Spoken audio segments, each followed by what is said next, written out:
Equations. How do you solve these? Many students don't know how, so let's do it quickly. The first thing we look at are the numbers 5, 2, 3, and 3. We want to see if any are equal. If you look at the x, 5 and 2 are not equal, but if you look at the y, 3 and 3 are equal. Once you get the equal ones, you look at the signs. So the sign in front of the 3y and the 3y are both positive. If you have positive signs, you subtract. So we will subtract the first equation minus the second equation. 5x minus 2x is 3x, and the 3y minus 3y cancels.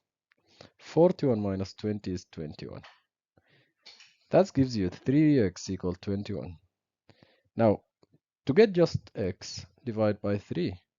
So you'll have x equal 21 divided by 3, which is 7. Very good.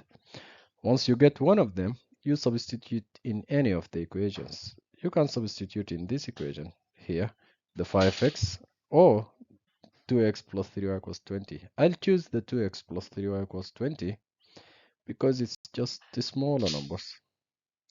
So instead of x, I'll block the 7 because x equals 7.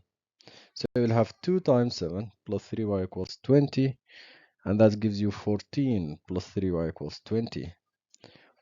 14 plus 6 equals 20. That means 3y equals 6 and y equals 2.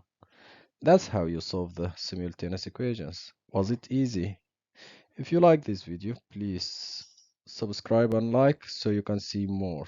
Thank you. Bye.